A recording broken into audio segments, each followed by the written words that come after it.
Jane Lewis. I am the Director of City Lifestyles with Shoalhaven City Council, and it is my pleasure to be the MC for this information webinar.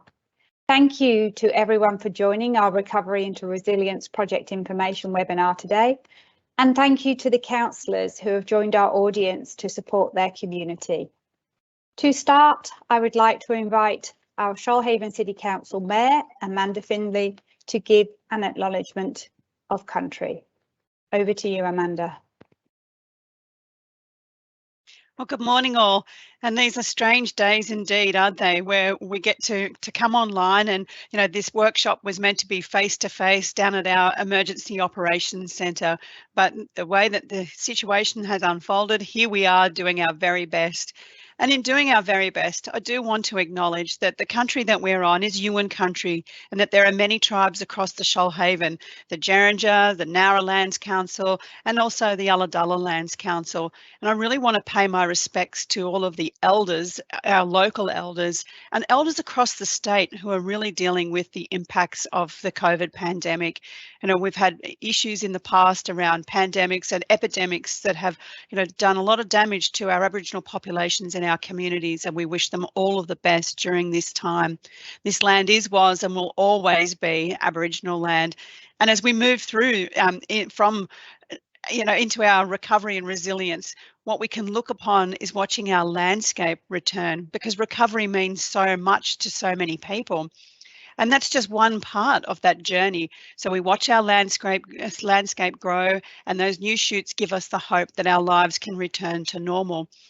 But there's also the recovery of our mental health, and our mental health is really important. And if any time during this discussion, because we never know what's going to trigger our thoughts to go back to those dark days, but if anything is triggered for you today, and I'm hoping that it's not, please make sure that you reach out and talk to someone about that. Pause your camera and come back to us when you're ready. We'll still be here until the finish time.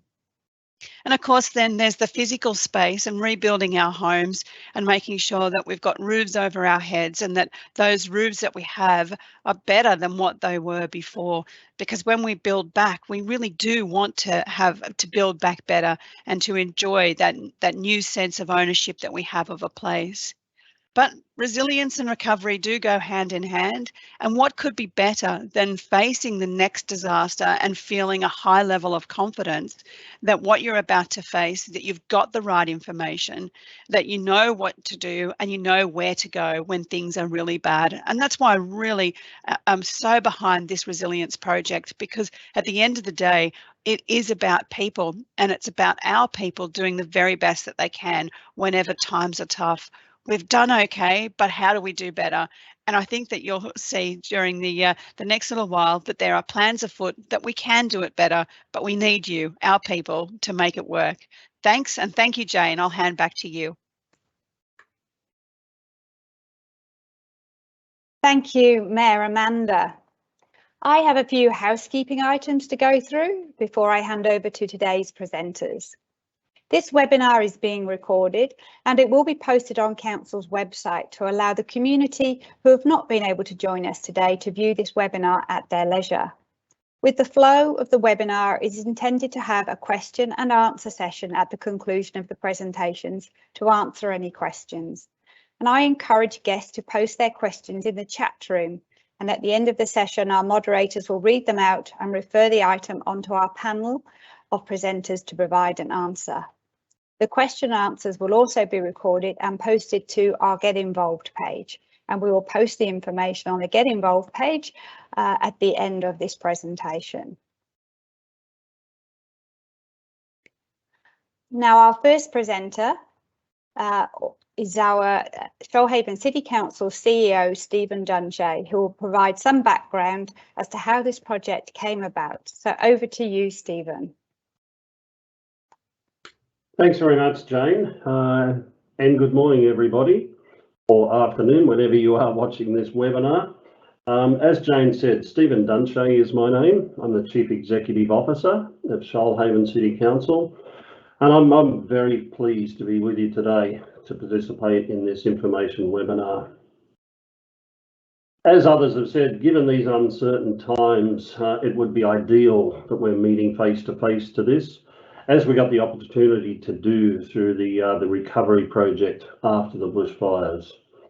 Unfortunately, we can't do that for lockdown for COVID reasons, but we do appreciate that an online webinar may not be the best way to provide the information, but we've all shown how adaptable we are in this difficult space that we're in, and I'd like to say thank you for all of you for coming along to view the webinar. Just a bit of a background on this project itself. We could just take a couple of minutes. Shoalhaven City Council initiated this Recovery into Resilience project following the devastating impacts of the 2019-20 bushfire season, which saw many of our communities, your communities, isolated without power and communication for an extended period of time. From this experience, Council identified an opportunity to provide reliable and authoritative information to those communities via the Information Hub technology upgrades at our local facilities. The local Information Hub will provide, as I said, authoritative information and inform the community in a measured way so that residents and visitors are able to be informed and to execute their emergency plans in good time and having real-time information. Possibly one of the most endearing features of the communities within the Shoalhaven is their isolation, as we all know, which presents the largest risks, and to those one road in and those one road out communities. Also, many communities' populations expand, as we know, many times over in the holiday periods, making it most important that that real-time information is made available. The Information Hub will allow emergency services to enforce warnings and for messaging when other options may not be available. Pleasingly, this infrastructure spend is going to local contractors providing economic support to Shoalhaven business and supporting local jobs in the Shoalhaven. Shoalhaven City Council wishes to thank very much the New South Wales Government and the Commonwealth Government for collectively contributing $2 million towards this project. And we hope that you find this webinar interesting and informative. And so on that note, I'll hand back to Jane to continue with the other presentations. Thank you, Jane. Thank you, CEO Stephen. Our next presenters are Vince DiPietro and Anthony Russell. Vince will be known to many of you already from his role as the local recovery coordinator in the aftermath of the 2019-2020 Black Summer bushfires. Vince is an integral part of the Recovery into Resilience project and continues in a coordination role with oversight of this project. Joining Vince for this part of today's information presentation is Anthony, who is Council's Principal Electrical Engineer. Vince and Anthony will be talking to you about the Recovery into Resilience project and more specifically the local community information hubs. So over to you, Vince and Anthony. Thanks very much, Jane, and thank you very much, Mayor Amanda and CEO Duncher for your introductions. Good morning, everybody, and I just want to acknowledge that there will be a diversity of awareness about this project online today. Some of you will have heard this background briefing a few times. Some of you are new to it. So what I intend to do is keep it as simple as I possibly can. Give it a very much a high level view, perhaps if I could use the analogy of a helicopter view. And then if you have any questions that you would like to ask about the project, please feel free to make sure you log your questions on, and we'll get to those towards the end of the presentation. So straight into it. Thanks, Sharon. Next slide. Okay. We know where we have come from. If you have a look at the middle picture there, which is on your screens now, that's our recovery infographic, and it gives a pretty good idea of what we all lived through in the fire period and the fire season of 20 months ago. If we we had an extremely successful and effective recovery action plan to deal with the effects of the Currowan bushfire. And the very last page of that plan sought to lead into the future by saying that what we need to work on is our resilience and our ability to understand with good and realistic information exactly what the circumstances that we might be not aware of beyond our own communities looks like. Hence, to the right-hand side of your screen right now came the Recovery into Resilience Project Action Plan dated October last year. And it's available on the RRP page of the Shoalhaven City Council website. And I'd encourage you all, if you haven't already seen it, to look at that document to see what the project is basically about. On to the next slide, please, and we'll get a really good overview of what the project is really ostensibly dealing with. There are 3 lines of work attached to the project. The first is Workstream 1, which we call Workstream 1, and that's where we're going to invite and encourage as many people as we possibly can with our partners, Griffith University, to start looking at how to plan and look for adaptive strategies for the future to be able to involve the community and the strategic level of staff planners inside council in tailored workshops to work out what we want the 10 to 20 year picture to look like and to make sure that the community is a part of that. Most importantly, not only is the community a part of it, but bringing the reality bringing the expectations of community into the same workshops as the reality of budget and timing required to get these things done will allow us to get a really good look at what the future might look like and how we need to adapt to get there. So Workstream 1's progressing well, notwithstanding COVID, which is putting a couple of speed bumps in our way, but it's not stopping us. So Workstream 1 has had in the most recent times about 368 people respond to an online survey to help shape the workshops when we eventually can get to the position of the Griffith University team joining us from Queensland. We've also had council-initiated youth surveys issued, which we've had at last meeting of last Wednesday. It had been on the streets for about a week or 10 days. We've already had 16 replies, completed replies from the youth of the Shoalhaven as well, because we need to be very well aware that they will be the recipients of the planning that we look at. The second part of the project is Workstream 2, and I'm not going to steal any of Michael Payne or his team's thunder because that's what the primary reason for this webinar is about. But suffice to say, it's about looking at more of the here and now. What's the nearest crocodile to the canoe? What do we need to be getting underway to get ourselves resilient and ready for the future? The third part of the work to be done is the local information hubs. And I've asked the City Council's principal engineer to join me in explaining that, because what this is about is very simply providing timely, accurate and authoritative information to a place inside our communities which we know is not going to suffer any disruption due to anything that can affect a terrestrial mast or a radio mast through which mobile phone signals come, or the power which comes through the power lines, which disrupts and gets interrupted more than once in a year for all sorts of reasons. But the primary idea of this is to be able to provide at these identified local information hubs, which are council-owned amenities in our local communities, with authoritative, timely and accurate information. What that is about is to really inform the public in good time, inform our communities in good time, especially the visitors to our places in the summer months, for example, of what is happening in the Broad and what we're actually going to be asking the community to understand is happening in and around them.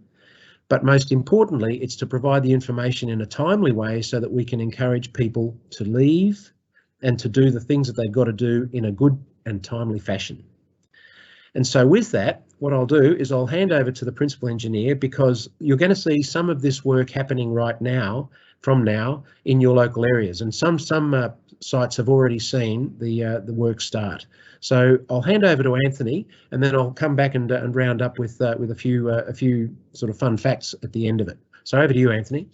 Thanks, Vince, and thank you, Jane, for the introduction. So good afternoon, everyone. As mentioned, I'm the principal electrical engineer here at Council, and I'm involved in project managing some of the components in Stream 3. So only a few weeks ago, on the 25th of August, we had wild winds in excess of 130 kilometres an hour. This resulted in widespread power and communication outages and road closures. A total of 18,000 homes across the Philhaven were without power and some without communication. And you're all aware that being in one of these beautiful Philhaven towns with one road in, one road out, that you may find yourself in a situation where a storm event rolls in one afternoon and leaves the town without power and comms and road closures on the main road. You may also find yourself in a situation where you struggle to find authoritative, reliable information on what's going on beyond the town, and also the sun is setting, so there's potential to be without any lights. However, soon there will be an information hub at your doorstep. This information hub will have uninterruptible power from a Tesla battery for essential equipment like lights and fans, GPOs for charging your phones and iPads, power to a non-terrestrial based communication system that doesn't rely on towers that are susceptible to weather and fires. This communication system channels authoritative, reliable information to a monitor that is also powered by the Tesla battery, and a telephony system which allows verbal communication to emergency services. This information is about reliability, particularly reliability of communication from reliable and authoritative sources. There will be 23 of these information hubs across the Philhaven, and including amongst those sites are public halls, community centres, showgrounds and holiday haven. The local information technology comprises of a solar PV system sized between 7 and 10 kilowatts. As you can see on the slide there, the photo of the right is it's a system installed on top of Callala Bay Community Centre. Next slide, please, Sharon. The solar PV system charges an appropriately sized Tesla battery, and any excess power goes to either the facility or back to the grid. So the photo on the left there shows how you can real-time monitor where the power is coming from. The photo on the right shows the Tesla battery and how much storage you've got inside the battery. So this can be monitored in real time and will be available at each of the local information hubs on a monitor screen. Next slide, please, Sharon. In the rare occasion that there is no available sunlight and the battery can't be replenished by the solar panels, there is a generator connection point to plug in a generator. At the local information hubs, there will also be an NBN commercial grade satellite, which is the photo on the right. This is relatively new technology in the Philhaven, as the satellite bands have only become available in the skies above the south coast in the last month. There will also be a monitor screen to display the authoritative information, as you can see the photo on the left. And this will be enclosed inside a framework which will be fixed to the building. There will also be a telephony communication system to communicate with emergency services and minor building alterations to match in with the building. So that's all that I've got from the infrastructure point of view, but you'll see me around at these facilities over the next few months. Thank you. Thanks, Anthony. He's being pretty modest there. What we need to emphasise is that this is actually happening right now. The picture on the right is the installation that has just been installed to the pilot site at Callala Bay. The screen on the left has been manufactured and fabricated locally by South Coast Glass. The frame, which appears as an aluminium type frame there, will be powder coated to exactly the same colour as the Callala Bay window fittings, so it'll blend in and be an integral part of the building. And all up, it's a pretty exciting place to be. So a couple of facts I'd just like to wrap up with before moving the presentation on, so we can get to your questions, is that the lion's share of the funding received from both state and federal government for this project, except for the things that we don't make here, like Samsung television screens and Tesla batteries and LG solar panels, all of the other work that's going to happen with this project happens locally. So the lion's share of the $2 million grant funding which has been received will be spent locally and for the benefit of local companies. The other thing which is important is that this is not a science experiment. It's not cutting edge technology. It is contemporary technology. It's available commercially now. But what is really special about this project is that it integrates the technology with the community engagement for both long-term planning and readiness, and converts all of that with the help of the community into something which is usable at the sites by anybody who rolls up at the local information hub and wants to have a look.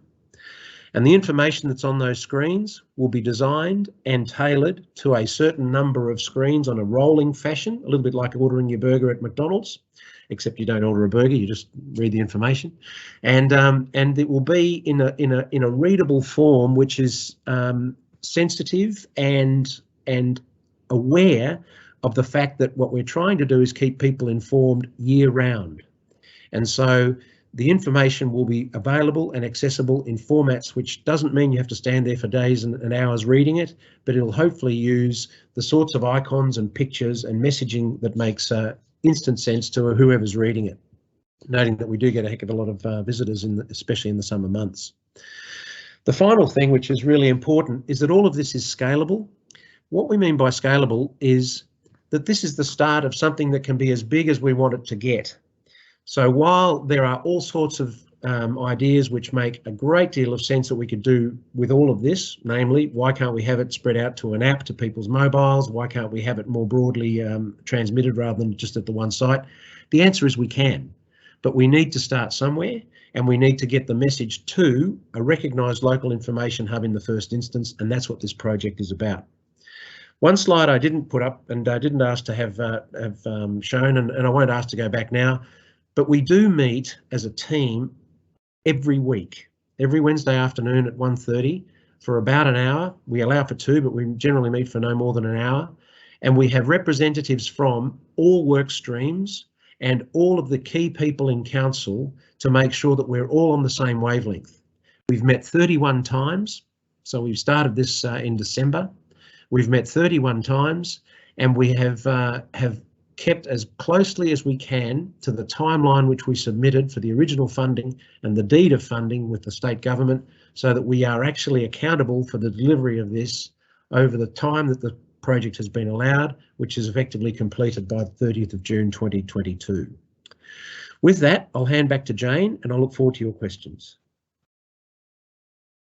Thank you, Vince, and thank you, Anthony. Michael Payne is our next presenter. Mike is Council's Community Connections Department Manager and has been with Council almost 2 years. Within a few weeks of Mike joining us at Philhaven City Council, he was seconded into the Recovery Action Team and headed up the social recovery stream. Mike and his team continue to have an important role in working with the community to grow and build community-led resilience to adapt and respond to disaster and emergency situations. Today, Mike will be sharing more information with you on the community readiness aspect of the project. Over to you, Mike. Thanks, Jane, and good morning, everybody. Yes, as Jane said, my name is Mike Payne. I'm the Manager of Community Connections here at Philhaven City Council, and I'm working with a fantastic team on the community readiness aspect, or the Stream 2 aspect of the Recovery into Resilience project. So next slide, please, Sharon. Okay, so if you've read the Recovery into Resilience project briefing, you'll see that we do have a vision for the Philhaven, and Council's vision is that the Philhaven will emerge from the impact of the 2019-2020 bushfires and to prepare for future disasters in a better, stronger and more resilient position than it was prior to the bushfire emergency. This project, the Recovery into Resilience project, really is about working together to make our communities safer and more resilient to disasters. Next slide, please, Sharon. So Vince has already spoken about this particular slide, so I won't repeat what Vince has said. However, the one thing I would just like to reiterate and to go back to is the resilience planning. So that is the stream 1 part of this work, that community-led resilience planning. There will be a series of workshops which will be rolled out throughout the next 12 months or so as soon as we're able to, and there is still an opportunity to get involved in those workshops if you would like. If you are unable to commit to those workshops, then we do have the surveys available, the resilience planning surveys, which are still open. And at the very end of this presentation, there will be a link to our Get Involved page. And I just encourage people to go to that Get Involved page, where you'll be able to find both the regular survey and the youth survey, and really like to encourage people to complete those surveys if at all possible. Okay, next slide, please, Sharon. So community readiness. So this is the stream 2 part of the project, and the community readiness component of recovery into resilience really is about comprising the short-term actions to enhance the availability of emergency planning information within our communities. So council is going to engage directly with communities to provide education on emergency preparedness and to enhance the community's understanding of emergency messaging.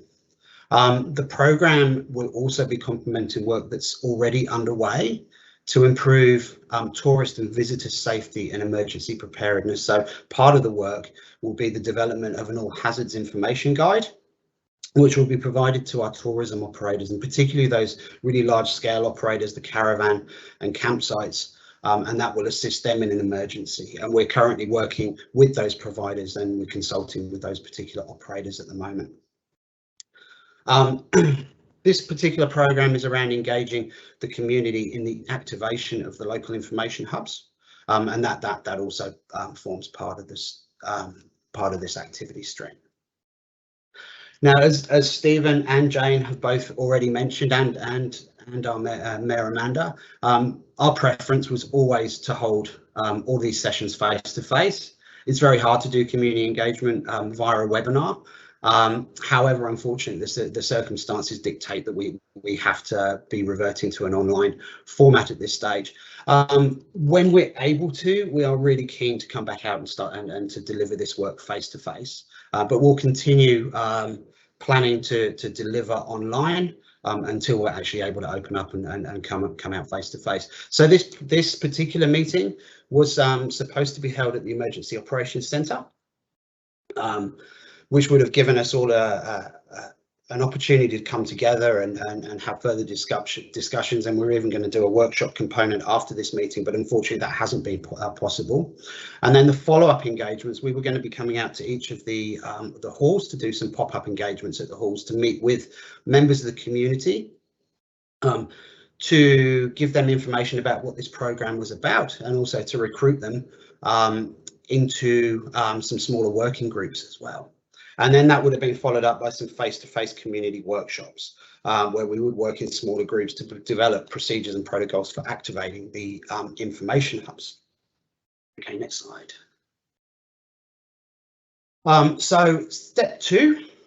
So after this meeting, what we intend to do and what we'd like to do is to hold a series of workshops, which, as I say, will be held online. Our workshop facilitators here today, so I believe David Sanderson, who's here today, will be speaking to you about what the format of those workshops is going to be.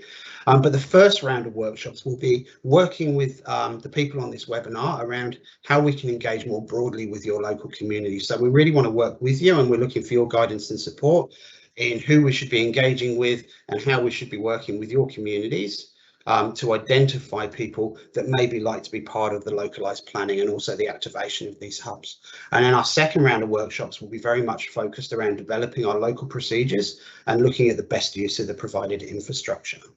But as I say, at the moment, these workshops will all be held online until we're able to come back face to face. And that, in a nutshell, is our stream 2. So as I say, really looking forward to actually getting out and meeting with everyone when we can. But in the meantime, very much looking forward to meeting you all online in our workshops if you're available. And with that, back to you, Jane. Thank you, Mike. Our next presenter is Professor David Sanderson. David is from the University of New South Wales, and he has over 30 years' experience working across the world in development and emergencies. David has published papers concerning urban livelihoods, shelter and disaster risk reduction. He has led post-disaster reviews across the world following natural and human-made disasters. He is currently working with Philhaven, Queanbeyan, Bega and a number of other councils on bushfire recovery and resilience projects. David has kindly agreed to assist Philhaven City Council in our Recovery into Resilience project by assisting with the delivery of the community readiness component. Over to you, David. Well, thanks very much, Jane, and thanks, Mike, and thanks, Vince. And it's a huge privilege to be part of a program that's so thought out, so clearly well thought out, and at the core of it is around ownership of people who are affected by these things and who can recover more effectively and be better prepared. So it's a huge privilege for myself to be part of this story, and especially with Stream 2, when it comes to engaging with community groups and others about ownership of the opportunities of how to be more ready when it comes to disasters and reduce or even prevent those from occurring. Can I ask, please, for the next slide? I just have one slide, very much following on from what Mike was saying, just to give an overview. I like what Vince said, the helicopter view, very much the big picture about the workshops. And the point of that is because the workshop content is to be decided pretty much among those who are in it. And what's very, very important here, I think you're hearing throughout, is ownership by communities. And so these workshops follow on from this webinar, which is around sharing the information, a first round of informal meetings. We might even call them meetings, not even workshops. Meetings, of course, it would be much nicer to meet together, and hopefully in the future that will happen. But right now we are doing it online in this strange two-dimensional reality, but there it is. We'll probably meet for maybe 40 minutes, an hour, or longer if people like, or shorter. What we'd like to do is put out invites for mornings, afternoons, evenings, weekends, really to work around the availability of people themselves. And the idea is to ask people to sign up to whatever meetings they'd like to attend. We'll have a number of those. It's not around me, it's around people, and when you can make pretty informal, but sort of work-like, sharing, conversation. Frankly, the less I'll say, the better, of course, because it's around people themselves organising what's important. And so the key question for each workshop, just looking at the top there, is how do we engage communities in the activation and use of local information hubs to build readiness? That's really the question. It's hopefully a simple question, and it's around cups of tea and engaging and understanding and listening and all those things, of course. What we'll cover, the program, if you like, very rough, very much a starting point. Obviously, we'll do introductions and hello, and it'd be wonderful if everybody could speak, because that's very, very important. We'll reflect a little bit on what we heard today from Vince and from Jane and from Mike and others. And then we'll just quickly talk about what is readiness. What does that mean? We don't have a prescribed idea of what that is, but as Vince said, it's the crocodile closest to the canoe, and really focusing on that in this broader long-term context, of course, of resilience. So this is very much plugging into that bigger picture. And then we'll ask the question. Well, I might ask the question. I'm certainly not going to answer it. How do we engage communities? How do we use these amazing resources, the comms, the Tesla battery, everything else in these communities to actually make them useful? So they're not just in the corner, but actually are vibrant and useful and are used and are updated and maintained, and all those things. So that's the point of those conversations for those meetings. I can't wait. I'm really looking forward to them. I certainly involved elsewhere before on these things. Immensely enjoyable, a huge privilege to engage and to listen and to collectively discuss these things and to see where it takes us. So I hope that's okay. It's very much an introduction, a starting point, and it should be a very enjoyable series of meetings. So Jane, thank you very much, and back to you. Thank you, David, and thank you to all our presenters.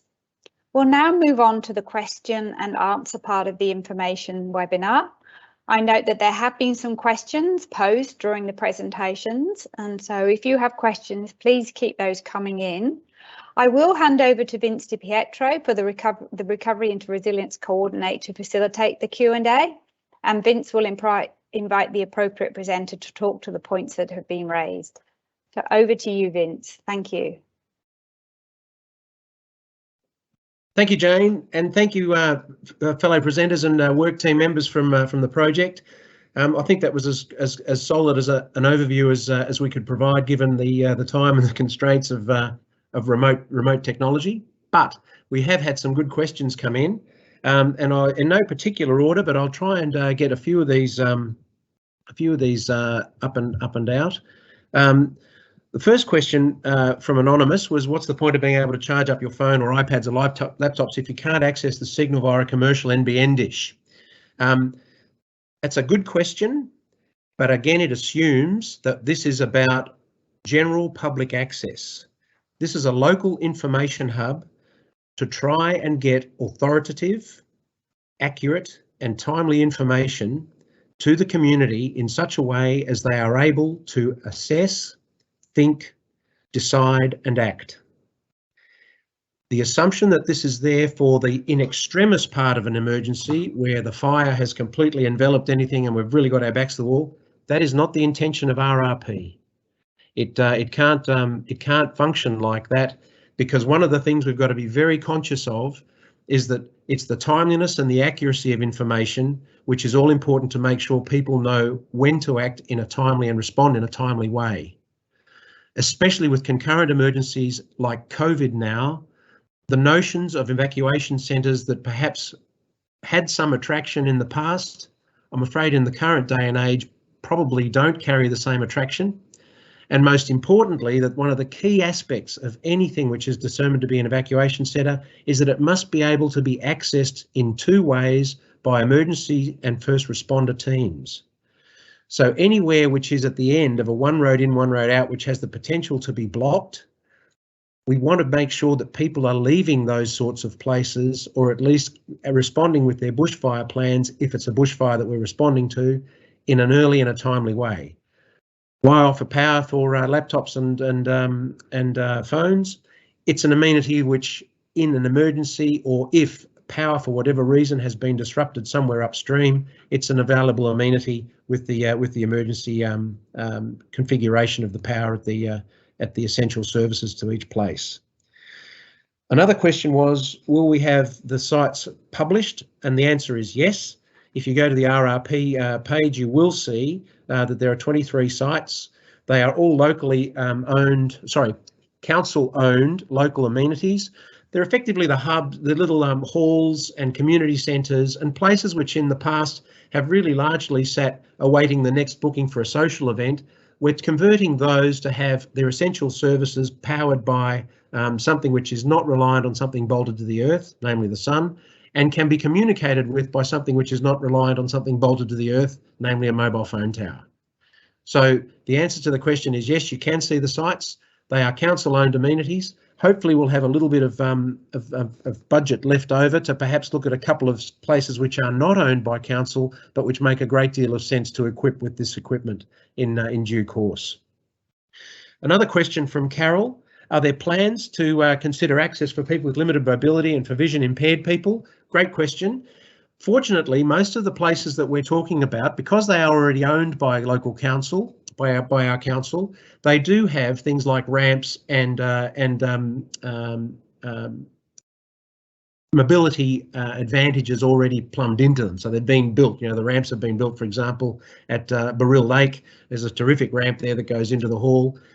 Equally at Lake Conjola Community Centre, there's a great ramp. So if the facility has already been addressed and looked at for those sorts of access issues, then this project won't seek to touch or nor is it funded to change any of that. But what I can say is that most of the facilities that we're talking about here already have been addressed in terms of limited mobility and access. Vision impaired. Look, I think that's kind of related to the next question, which is, will this thing be able to provide information in multilingual for people who aren't, English is not their first language? What I'm trying to do, and what we're going to do with the local company called IT Basecamp, which is the IT and software team in Huskerson that we're using to help us build the 5 information screens on a rotating basis. The key aspect of the information we want to have on the screens is that the information is not verbose. So if you can use an icon like a picture to depict, tide, or a picture to depict hours of daylight, or a picture to depict road closures, that's what we want to use, so that people can actually just get to the screen, see the icon, realise, oh, that's the picture about road closures, and then if we need to add any further information, we can. Can it be multilingual? Obviously, we've got limitations and we can't compromise the information for the greater majority in trying to embrace every possible language. What we can do, though, is on one of the screens is encourage people to see in their own, multilingual sort of listing, if you like, where to look if they do happen to need more information, or if someone standing there can't help. So it's a big question, and as you consider, when you consider the number of people that have arrived in our country from all sorts of corners of the earth, to cover every one of those languages is just not possible. But we can make the best use of pictures possible to get them to the right information. Another great question was, is it going to be audio or just visual?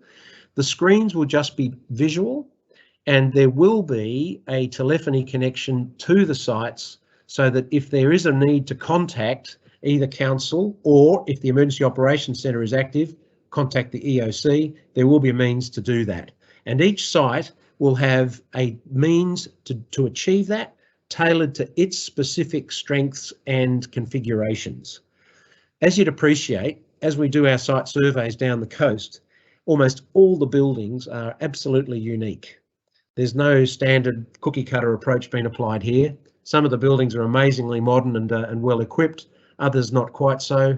And what we're trying to do here is at least to apply a fixed and a common standard, a common specification, if you like, to this project, irrespective of what the building looks like. So I'm just going to walk down this list again and see what else we've got. Information, Ralph Cook. G'day, Ralph. Thanks for all your help down at your neck of the woods. And as you can see, we're going down a good path there. But information circulator is only as good as the input of the information to the system. Absolutely right. All too often, information from RFS and other services is out of date or confusing. That has very much been receiving a great deal of attention in things like the Royal Commission and other discussions. How do we anticipate information being circulated in an efficient manner to make full use of the facility? Well, what we intend to do is that information that populates those screens, now it's not only just in times of emergency, but year round, will come from authoritative sources, and it will be loaded only by those with authority to load the information.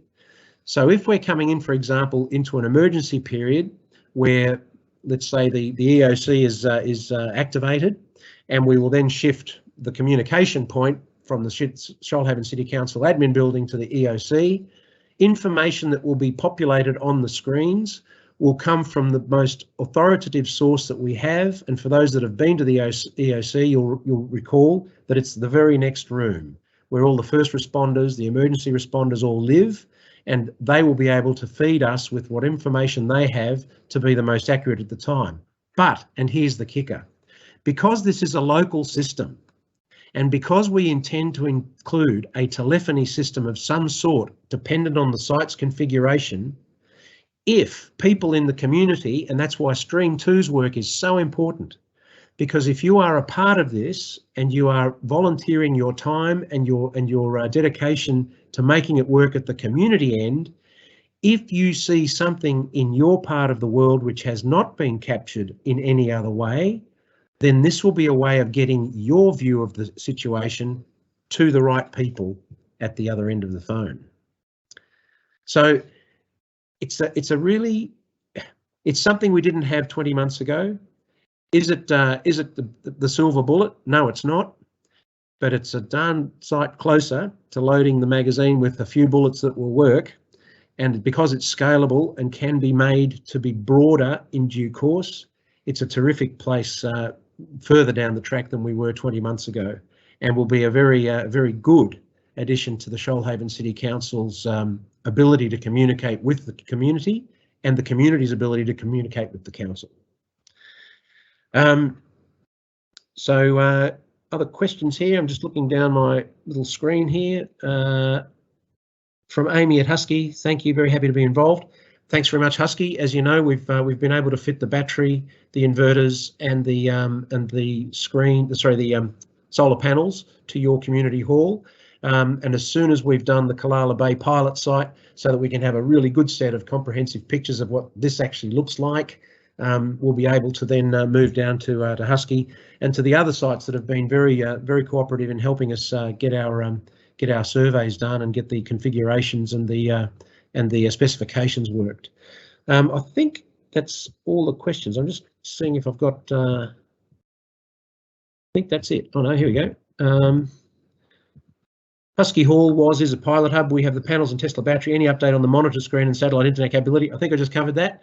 As soon as we've done Callala Bay, we're moving into Husky. We're not moving in. We're not going to be that pushy, but we'll be down at Husky to build that little information hub up. We talk about, from Amy, we talk about communications and power. What about the physical safety of the buildings? If there is a fire ravaging through the area, how will the hubs be protected? Okay, I've got to be very clear and upfront. This project does not deal with the physical aspects of fire protection or bushfire attack limits and the like. This is about establishing the information hubs to be able to provide a clear link with authoritative and timely information.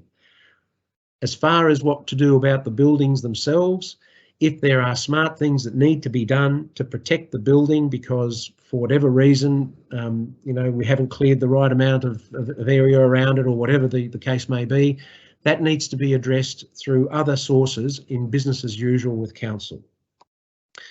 Do we expect people to seek refuge at the hub? No.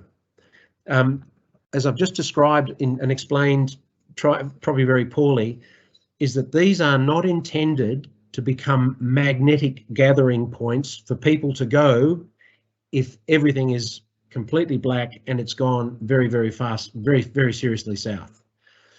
These are designed to get information out on an uninterrupted basis all the way through, because as we saw from the bushfires, in the main, there is a significant escalation period as things start deteriorating. These hubs will hopefully empower people to assess, think, decide and act. And I sincerely hope that that means that in due course, especially for the visitors to the area, it will encourage them to not seek refuge inside the very place in which they may be in danger. The idea of this is to get you clear of danger and away from danger in a timely way. Thanks, Raymond. Nice words. What are the timeframes for installation activation? Okay, we're on a bit of a dance card promise here. We've got to get this done by the 30th of June 2022, so that's about 9 months away. I've got to compliment the team that have been working very hard on this to date. What they have managed to do is to do a lot of the thinking up front. So instead of, plucking it and seeing and just, I'll put this up there and see if it works, things like determining what we want the minimum specification in those sites to be has been worked out. We've done the tendering process for the electrical company, the local electrical company, to do all of the fit outs throughout the city of Shoalhaven. They have done all of the specification costing and pricing to each of the sites because that was part of the tender. So they're ready to go as soon as we kick that into life. And in terms of the installations for the screens, Craig Hatton down at South Coast Glass is very keen to start putting into practice what he has done with the pilot site installation, which is to basically design what the fabrication model looks like and what a standard screen fit out looks like, and we're ready to go. So once we've got the power in, then we will start rolling the screens down. And in parallel to that, the Stream 2 work with the community to work out the readiness message will dovetail into the work that we're doing with IT Basecamp at Huskisson to build the screens. So as I say, we want to be done with this by the 30th of June 2022. and we're going to stick to that as religiously as we can. Will there be water tanks installed? No, that is not part of the RRP. And again, if there is a need for that to be the case, if there is an obvious reason to have the water tanks installed, then what I would really encourage you to do is use the council business as usual channels to ask and get that work done. Okay, what have we got here? Sorry, I'm just looking down the list here. Duncan, it's important to note that information hubs are not necessarily evacuation centres or places of last resort. That's exactly right. The Shoalhaven City Council owns 2 evacuation centres. One is the Shoalhaven Indoor Sports Centre up in Bomaderry, and the other is the Ulladulla Civic Centre down on the highway on the main road just opposite the harbour at Ulladulla. There are a couple of other places which has been identified as suitable. The St George's Basin Country Club, for example, is one, and the Bomaderry Bowling Club is another. And again, I emphasise the reason the evacuation centres receive that accreditation from the RFS in particular is because they have access, multiple ways of access and exit, and most importantly, a clear way of having the first responders reach people that are there. Unfortunately, in the Shoalhaven, our greatest attraction is also our greatest Achilles heel when in times of emergency, insofar as that we mostly live on one road in, one road out, same road out. I live in North Narra. I'm looking at the Shoalhaven Showground. The road into my estate is a single point of access. So it's one of the things that we love about the place, about where we live. It's also the thing that we've got to be very ready to respect is a limitation and to act accordingly in times of stress. Will the screens only be accessible internally? Great question. No. We're going to have a number of screen options available. The first one, which we'll see at Kalala Bay, is a back-to-back screen. So it's literally about that thick, and one screen shines out through the glass, which is behind a deadlocked glass so we can clean the screen, and the other screen shines into the hall so that the information is accessible internally and externally. The people that, the very community-minded citizens down our coast who are involved in the management of these halls will have an ability to turn the screen on or off because they will have remotes for the screens, and the screens can also be monitored centrally from the council and activated remotely if required. So it's a great amenity. It can be viewed from inside and outside and or outside. Some sites will have a screen outside and a separate screen inside, and that's so that we don't end up spending too much or any of our very hard-earned grant money on making major structural changes to halls. We want to be able to bolt these things where possible into the infrastructure as it exists. Carol, will there be a Facebook page that can replicate what is shown on the community hub screens? Great question. And one of the things that I was talking about it being scalable, what I'm really hoping is that once we've built the hubs, you know, the word hub has a very specific connotation of being the central node. Once we've built that, there's all sorts of applications and variations that we can employ to get the information that's on those screens through an app on people's phones, to their laptops, which they can currently get anyway if they go to the Shoalhaven City site, Shoalhaven City Council website.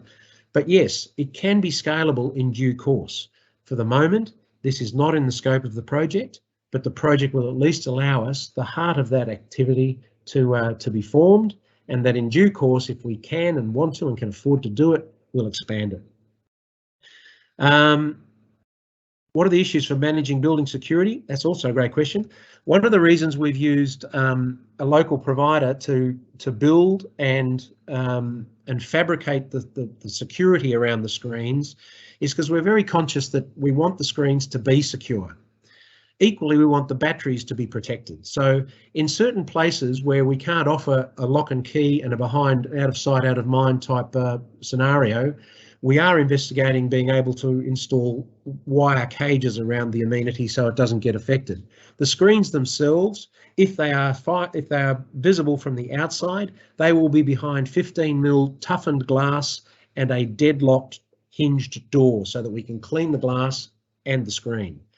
So is it absolutely vandal proof? No, but it certainly is discouraging. The transient bit of fun which folks might want to have on a Saturday night. Hopefully, it will discourage them from seeking to damage it.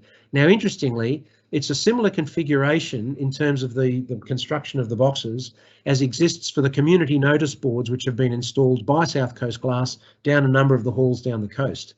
And interestingly, those have suffered very little vandalism. So, fingers crossed, we're in a position there to kind of short circuit any attraction to delinquency, if that's the right word to use. The other thing to point out is that the screens themselves, they're not normal televisions, so it's not something that's of any use to anybody, even if they could get to it. They are, instead of landscape, they are portrait. They're either 46 or 55 inches in size. They are an interactive screen, but they are specifically for the purpose of displaying information in a very clear, very highly pixelated, very highly defined way. So it's a very, very high definition screens. So it's not the sort of thing that people could actually make a great deal of use of anyway. Right, Vince, I understood that you said the information displayed on the screen and the information hub will eventually be available to see on my PC at home. Is that the case? Yes. What we're trying to do is build the information screens that will feed from council to the hubs, and once we've got those up and running, we'll be able to use those as a separate button, I would assume, a button or an access point through the Shoalhaven City Council website for people that can use and who aren't actually in need of necessarily going to the information hub to get it. I think we've killed most of the questions. Oh no, here we go. I presume the community engagement will include what can be very local factors. Oh, brilliant. Yeah. So that's a great question, Roger Lucas. The community engagement that Michael and his team will be seeking from you with the help of Professor Sanderson is that the screens are designed to be very pertinent to the site where they are. So you'll see at the Killala Bay site, the first screen will be, welcome to Killala. Here's where the RFS shed is. Here's where the nearest AMBO is. Here's the points of contact. Here's your most important numbers. And it'll move from that, from the very highly localised to the big broader picture, big hand, small map type stuff, some of which will be feed from the New South Wales Resilience disaster dashboard, which very shortly the Shoalhaven City Council will be going live with as one of the test sites for an 18-month trial program. So there's a great deal of information that we can get to these things. The real challenge is going to be making sure we don't get too much information out, because the idea of this is to be readily accessible, readily interpretable, so lots and lots of pictures rather than many, many words, and to make sure that it's a rolling screen of 4 or 5 screens with the just breaking news as a ribbon down the bottom, a little bit like you get on CNN. Hopefully that answers your question, Roger. Okay, it's Trevor Smith. How does the upgraded assets dovetail into the categorisation of the existing neighbourhood safer place? As example, the Killala Beach Community Hall is not categorised a neighbourhood safer place. The NSP for Killala Beach is at Parks Crescent, which is about 800 metres away from the hall. There will and has been a natural inclination for people to assume that the community hall is a location to aggregate around during an emergency. The upgrading of the hall will further reinforce this. Great question, Trevor. And what we might do is take that one offline, not because I'm frightened of answering it, but because there's quite a bit of discussion in there. Not everything that we'll be fitting these screens to and fitting the link back to the council and vice versa will be necessarily neighbourhood safer places.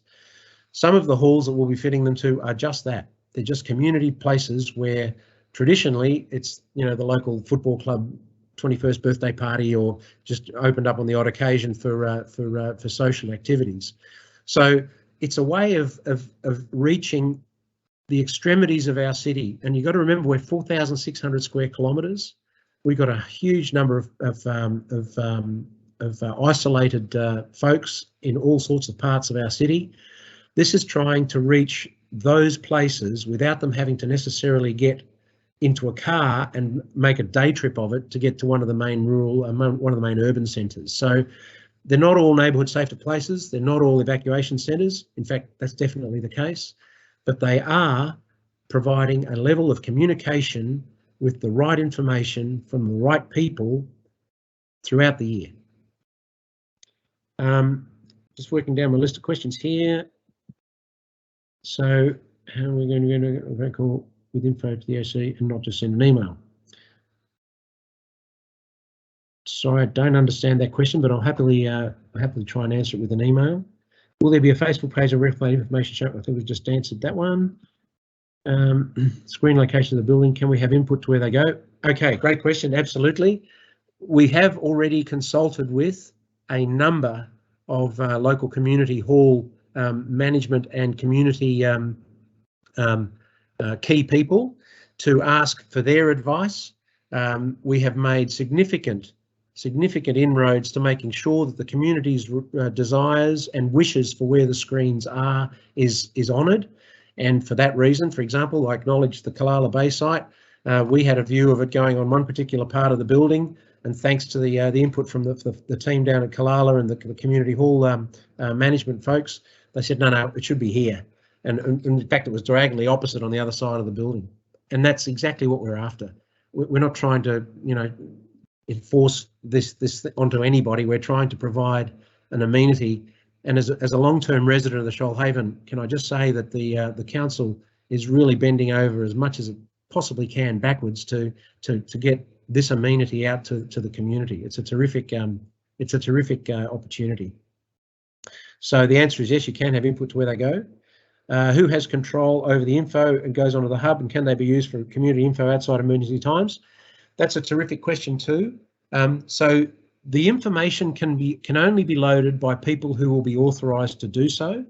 That'll be something that's got to be worked through the local emergency management committee, and it's also got to be worked through the council communications and IT team. And so the information is not something that's going to be accessible and loadable by anybody. It's got to remain authoritative, and it's got to remain accurate. Can it be used outside emergency times? The answer is yes. We're going to have the batteries being active and used for obvious well-being of the battery itself. It's not something you can just leave to fully charged for a whole year and then expect it to work at the end of it. The battery needs to cycle. And one of the great things about this project is that because it is provided with power from renewable sources, there is no reason why we can't have those screens displaying things that you would currently enjoy. For example, when you're sitting in the queue in the Shoalhaven Entertainment Centre at the cafe.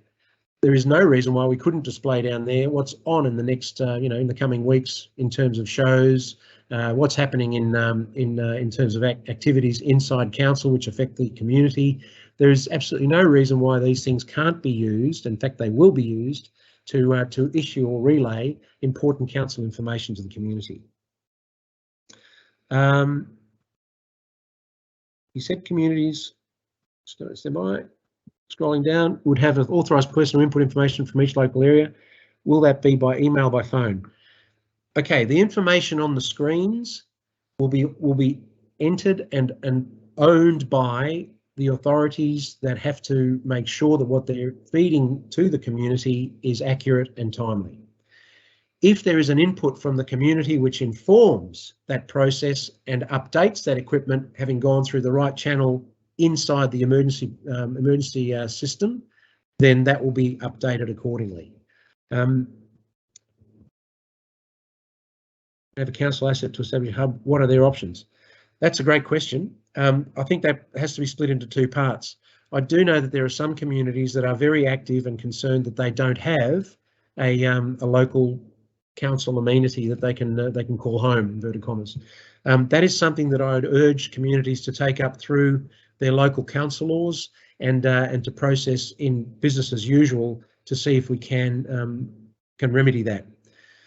Having said that, there are places which are not owned by council that may be in a great position to allow us to at least put the screen up. That is going to be very much sort of phase 2 and 3 of this if we've got budget left over and we've got some time to spare. But again, this is part of the scalability of this. If we do have a location where we can do that, we can approach it, well, you know, not necessarily as a part of this project, but we can approach it and ask if we can fit a screen and then find the appropriate funding to do so.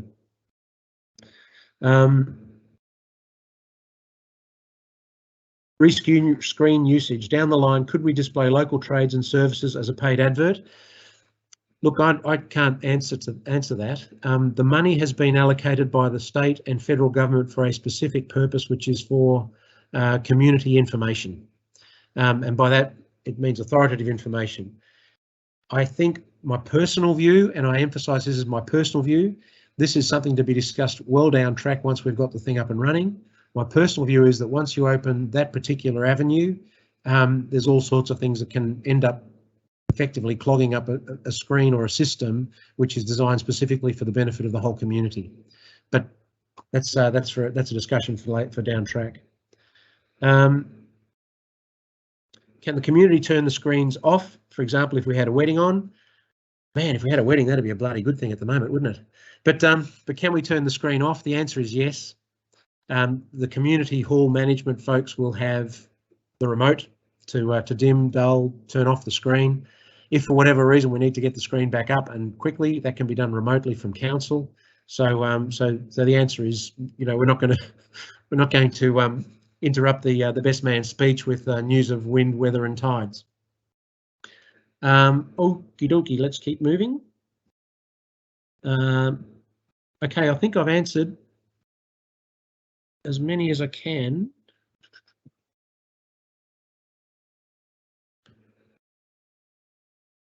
I think we're just about done. If anybody, and I'll ask the council team behind the scenes here, have I missed any? And if I have, could you just flip them up for me?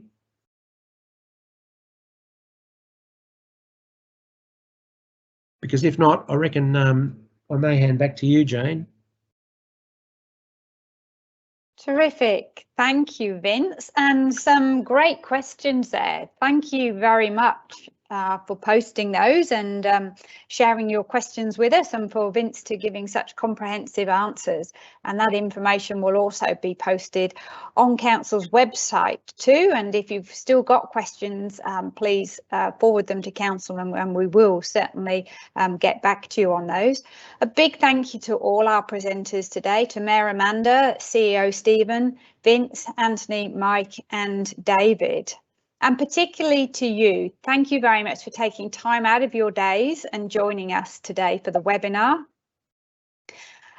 This has been recorded and this will be available on Council's website, so that if there are things you want to go and revisit or want to share with your neighbours and friends and say, hop onto Council's website, check out the webinar. We will learn all about the Recovery into Resilience project. Please do so, along with the responses to the questions. We do have a Get Involved page. The information is up there for you to see. It gives you information on the Recovery into Resilience project, but you can also sign up and subscribe to receive regular updates on the project so that you can stay informed. And if you wish to get more involved in your local community information hub, or to be part of this project moving forward, please visit that page, sign up and let us know. The more people that we can engage with and can include, and if you want to be involved, that's what we really would love to hear from you. So thank you very much again for your time. Please stay safe and enjoy your weekend. Bye bye from all of us.